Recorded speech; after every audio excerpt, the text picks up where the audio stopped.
Sono stati tanti gli eventi che ieri giovedì 1 giugno si sono svolti in occasione del Festival della Strada degli Scrittori, prevista per la quarta tappa Luigi Pirandello a Girgenti dal 30 maggio al 4 giugno qui ad Agrigento. Alle ore 10 si inizia con la cerimonia di premiazione del concorso nazionale Uno Nessuno e 100.000 al Teatro Pirandello, quindi alle 17:30 in contemporanea presso il Collegio dei Filippini l'inaugurazione di Pirandello nel mondo, una mostra delle edizioni straniere dell'opera pirandelliana a cura di Beniamino Biondi, organizzato dal Comune di Agrigento. È uno degli eventi, a mio avviso, più significativi che si pongono anche all'interno delle celebrazioni per i 150 anni dalla nascita di Luigi Pirandello. È un evento che è stato voluto dal Comune di Agrigento in collaborazione con la Biblioteca Museo Luigi Pirandello e sostanzialmente raccoglie più di 40 edizioni di opere pirandelliane in lingua straniera. Sono delle vere e proprie preziosità bibliografiche perché si tratta di volumi assai pregiati e fuori commercio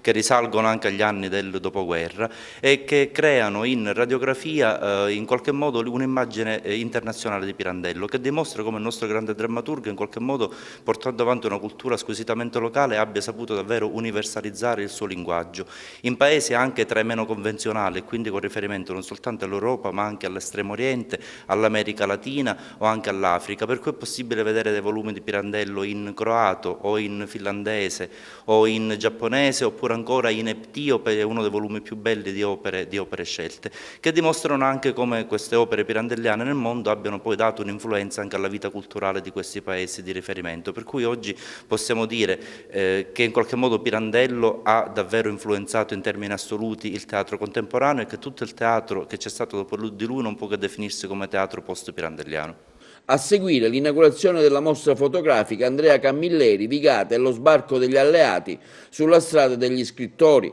evento curato da Calogero Conigliaro e lo spettacolo della Casa del Musical in esposizione al Collegio dei Filippini fino al 4 giugno. Una mostra qui ai Filippini continua dopo Porto Empedocle anche a Agrigento. Sì, abbiamo portato qui la nostra mostra su Andrea Camilleri, Vigata e la Seconda Guerra Mondiale. È una mostra itinerante che viene portata in tutte le tappe della strada degli scrittori. Oggi per noi è ovviamente un piacere portare questa mostra così in un posto che viene visitato da numerosi turisti.